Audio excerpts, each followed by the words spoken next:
All right, folks, it's time for this week's interview here on Twilight and RTE Pulse. And tonight we have decided to take things a little bit further out of Montrose. We've headed into Dublin City. We're in the amazing Dublin Studio Hub studios themselves in Westmoreland Street, not too far from the Westin. And the reason why we're here is to speak to a man who a lot of people might not know has been involved in dance music, pop music, and all things in between since probably the mid to late 80s. Mid-80s, yeah. Mid-80s anyway, and up until now, heavily involved in a lot of behind-the-scenes work that most people wouldn't know about, and I decided, you know, it's about time we got to talk to him. It's been probably about 10 years in the making of trying to get you. I finally got you, and it's in Dublin, which is even better. Fantastic. John Saunderson, welcome to Twilight. Thank you so much. I'm very honoured to be here, actually. And, you know, I've heard so many good things about you. I'm just really, really happy that we've finally got to speak to each other, you know. Do you know what? It is great. And the main reason, I suppose, that we've been talking to each other over the last few years is through social media, like everybody does. Yeah. And with life and things that go on, sometimes it can't be as easy to meet up, but this is brilliant. You are, as I said, have been involved in behind-the-scenes stuff an awful lot over the last 30, 40 years. Yeah, 40 years. So we'll get to what you're doing now, but where did it all start for you? Because I know, obviously, you were DJing as well at one point. Well, I say one point, for a long time. Yeah. But where did it begin? Okay, so I started off, I came from a very poor background from a council estate in Birmingham. And the two options you had was working in the egg factory, cracking eggs, right, or working in a GKN engineering thing. And I just thought, I don't want to do that. So I thought the only way I can bring myself out of this is to maybe start doing something in the creative world. So I started DJing. Yeah. So I was DJing, I was doing clubs, I was doing wine bars, I was doing fun pubs back in the 80s when that was all the stuff. And then I got noticed by a guy called Tony Prince, who owned DMC, Disco Mix Club, which was Mix Mag, the DMC Mixing Championships and all that. And I became his rep for the Super Jocks Hit Squad. And I got on so well with them that he asked me to move down to London to be his general manager of DMC, which was an organisation that had 10,000 DJs on its board. That's a big deal. Like, I kind of feel like, not that you're underselling it, but it is actually a massive deal to the culture, for want of a better word. To be honest, it was DMC that actually invented the superstar DJ. Yeah. Because before then, it was just purely wedding DJs and things like that. And then we had Chad Jackson and all these other people came along. And it was just like, I truly believe that Tony Prince's organisation was the catalyst that's made all the big DJs of today, like David Guetta and stuff like that. Well, to be fair, they did start off with commissioning the mixes. Yeah. Club mixes for DJs, for clubs. That's right. Because the pop mixes would either be not long enough, or they just didn't get a mix done. Yeah, so we did extended remixes, or we'd do like mega mixes. Yeah. We invented the word mega mix, which was basically a bunch of records all mixed together. And before I actually started at DMC, I was DJing at clubs and putting the actual cassettes on and pretending to do the mixes. So people were looking at me going, how's he doing that mix? I'm sure you're not the only one who's done that. I'm sure we all did it. And it was incredible. So when I started working with them, I felt very honoured and I felt really out of place because, you know, when you come from a background like I came from, you've always got this kind of thing in the back of your mind, am I good enough to do this? And then I was general manager there and I stayed there 25 years. That's unreal. And you know, and we had Mix Mag, which was an incredible magazine. Yeah, brilliant. I compared and DJ'd at all the mixing championships all over the world, including the Royal Albert Hall. We brought over Whitney Houston to do our first gig over here, James Brown, Public Enemy, Run DMC, and I got to meet all these people, and I'm thinking, is this really happening to this little kid from Birmingham?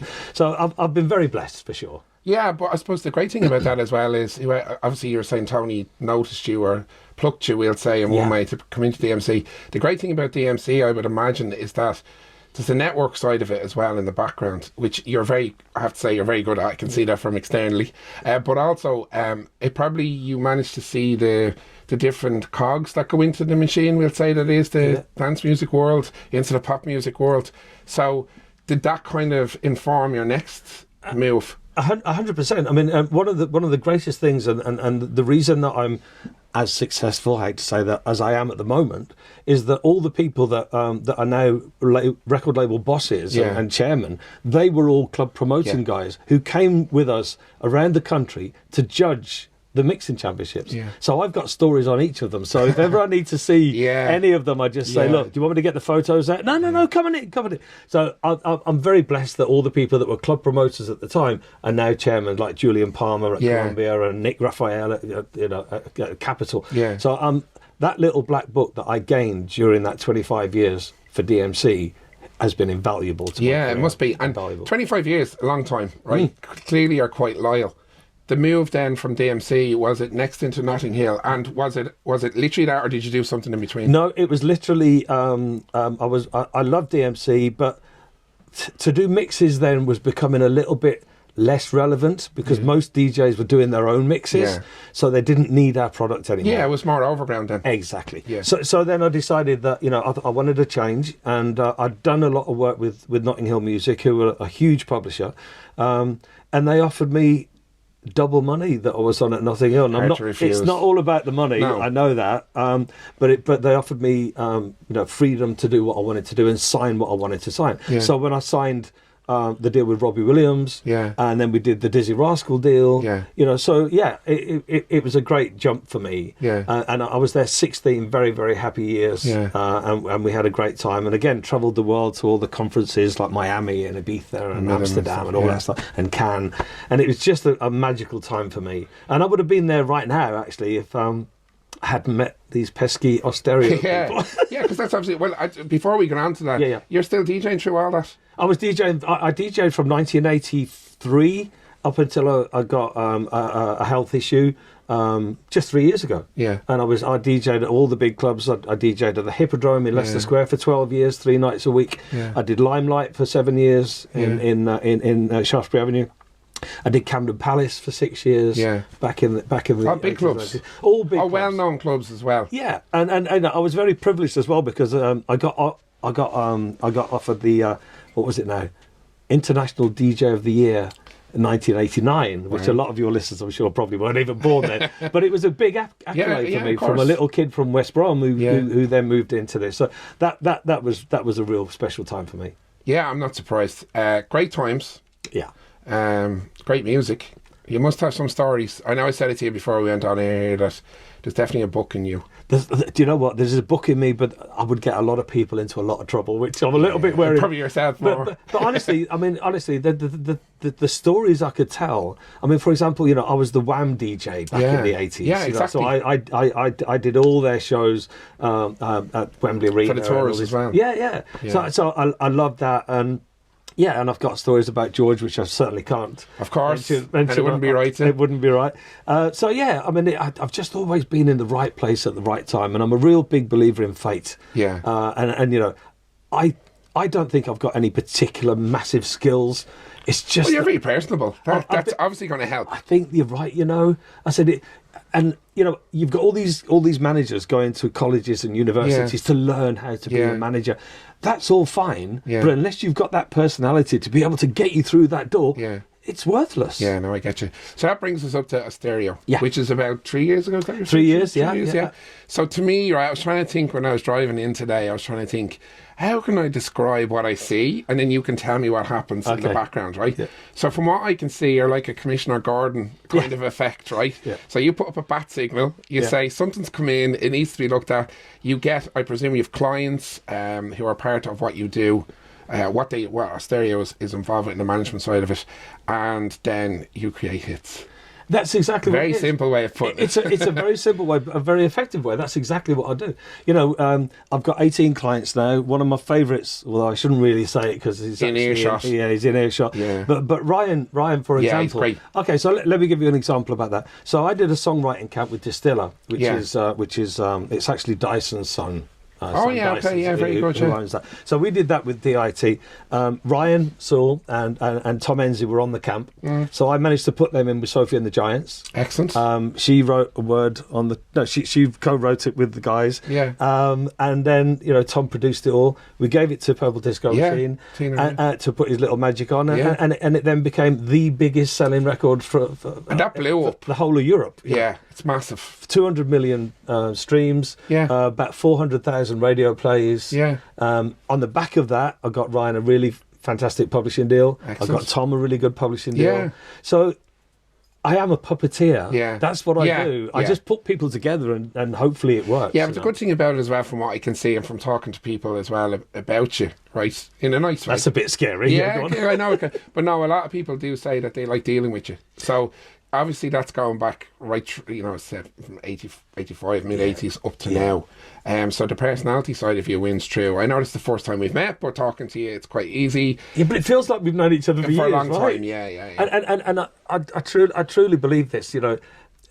I've always said this. One of the reasons that I'm still here 40 odd years later is that I've never stabbed anybody in the back. Yeah. I've never slagged anybody off. Yeah. I've always tried to help people. Yeah. And for me, that's worth more than anything else. Yeah. And a lot of young managers, they don't understand that. They always slag other managers off. And I said, don't do that. You're just going to hurt yourself in the long run. In the long run, Yeah. So that's what you're doing at the moment, Yeah. right? And I mentioned your loyalty there already. So I'm assuming there's not much in the way of you moving anywhere away from Australia for a while. I'm anyway. done, mate. I'm 62. I'm done. No. So then looking to, I know you're saying you're 62, but you've still got the desire for it. You've still got I suppose we would say the graw for it. Your heart is still very much in it. Yeah. What do you think the next few years will be for you? Do you know what? I'm just really happy doing what I'm doing at the moment. I'm head of publishing. I'm head of the management side. Yeah. The management side, I've got 18 clients now, and every single one of them, sorry, I love every one of them. Yeah. And they're really special to me. Yeah, and I can tell. And I speak to Ryan 10 times a day, and I speak to one. Yeah. And I can see you getting emotional. A little bit. I'm sorry. I think because I do think that comes across as I say, watching you from afar, and now meeting you, I can see that actually there is some depth in that. Yeah, but I love them. They're all pains in the backsides. Every one of them. Of course they are. Yeah. But no, I speak to all of them every day pretty much, and my job is really simple.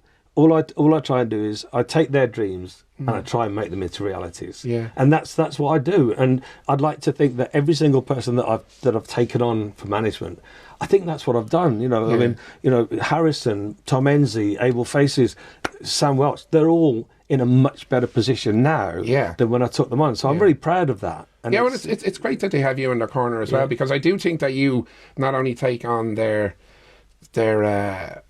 talent, I actually think you take on them. I think you do actually like you. I think I know you're kind of downplaying it a little bit with regards to, I make their dreams come true. As in bigging up that side of it. But I suppose for you to get involved with them in the first place, there has to be some connection.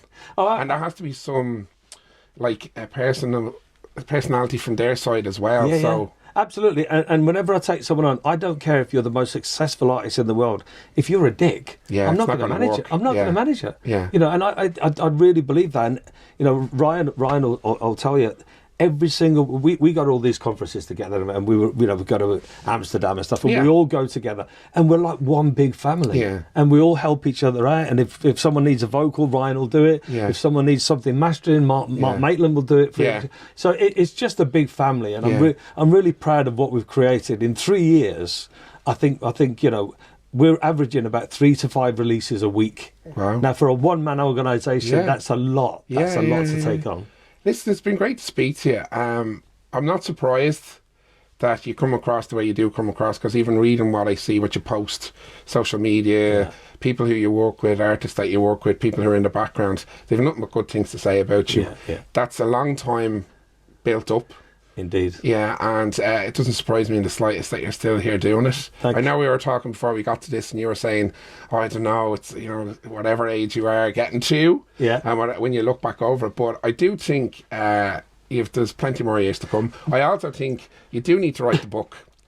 Lawyers will get involved before you release it, so you'll be okay. You can change certain names if you need to, but you need to put it down. You definitely need to put it down. I really need to, because to be honest with you, it's been such a great journey. Yeah. And to meet the people that I've met and the stories that I've got of people, it would be a shame for me to peg off and not document it somehow. Yeah. So you're probably right. But I don't think I've been this as successful in the last 40 years as I am now. So there's no way I'm going to stop this. Yeah, of course. There's no way I'm going to stop You're enjoying it too much. I love it. Yeah. Come on, look at me. I'm in Dublin. Yeah. I'm with all my mates. I've just had a Christmas party here with our company. Yeah. We smashed it last night. Yeah. And why would I want to stop doing that? So the last question I'm going to ask you before I let you go is, DJing. Yeah. For me, it's something that I had records. I started DJing because I had records. It wasn't I wanted to be a DJ and then I bought records, right? It was just I was collecting records anyway when I was like 15, 16, right? So it's very hard to let it go. There's the social element of it. There's enjoying the music, the new music side of it. I love new music, as clearly you still do. Yeah. You've stopped that? You've ended that? Or you've just kind of paused it? I kind of stopped. I got a cancer issue 3 years ago. Yeah. No, 4 years ago. And I was DJing up until... In fact, I was DJing during the chemotherapy. Yeah. And I was like, you know... Difficult, it was hard because I was like 3 a.m, giving everybody, let's go, and then throwing up in a bucket and then wiping my face and coming up and doing... And I did it for 2 weeks on chemo, and then I thought, you know what? I've done 40 years. I've done 40 years of DJing. I've done all the biggest clubs you can possibly do. I'm just happy to stop. But now, when I'm sitting in on a Saturday night watching a drama with my wife, and I'm looking at my watch and going, 10 o'clock, I'd just be starting. I do miss it. I do miss it. And you never know. I might get dragged out at some point. I might get dragged out now and again, but I just love it. Well, I mean, you could do the stereo events that you do. Yeah, well, we've got another networking night on the 23rd of February at Coco, where we've got some really good DJs like Michael Gray and John Pound from Full Intention. They're going to come and spin. Ryan's going to do a few songs. You know, we've got Eddie Craig, who's like the Kiss FM DJ. I manage him too, so he'll do some stuff as well. So yeah, I'm still there, and I still compare the show. And it's like... that showmanship will never leave. No, I don't think it will. And speaking to you now, I don't think it ever will. Do you know what, mate? When you're introducing Whitney Houston on stage and James Brown and Public Enemy, the buzz you get from that is just incredible. Do you still get that buzz when tracks come back that you've sent out for like instrumentals to different people and they come back? 100%. You know, I send out an instrumental from a record label that's already signed and they're looking for a top line feature, and the first ever track the first thing I get back is from Ryan. It takes them about 5 minutes to do it, and they come back incredible. But what I love about it is you send it out to like a dozen writers, and then you get 12 different... It's amazing. And you has to be amazing. Oh my God, and it's just... It makes the hair stand up on the back of my head to see how somebody else perceives that instrumental. And they're completely different. All completely different. It's brilliant. Well, I suppose then from that perspective, I suppose you are still launching music into the world like you would have when you were DJing. You're just doing it from a different slant. And do you know what you do, mate? You just surround yourself with people who are relevant. I'm not particularly relevant anymore. I'm a 62-year-old bloke. You know, I love music. I always love music. But most of my kids that I manage, they're all between 25 and 30, so they're all going clubbing. And still involved. At the end of the day, I'm just happy to be in the background now and let them take their limelight for a little bit. I can understand that as well. John, it's been a pleasure to speak to you. I do think you need to write the book. I will. I know this interview has gone on longer than most we would do, but I do think we've only scratched the surface. I'll be back. Yeah, 100%. I'll definitely have you back on as well. It's great to speak to you. Continue success with everything. Great to see what you've been up to. It's great to see the emotional side of you come through as well. No, it's brilliant. Brilliant. It's great. And you know, embrace it. Great to see you're well. Yeah. And best of luck with everything you're doing into the future. There's lots of years ahead, and Thank you're doing you it all so great. Much. It's a pleasure to talk to you. Thank you for having me.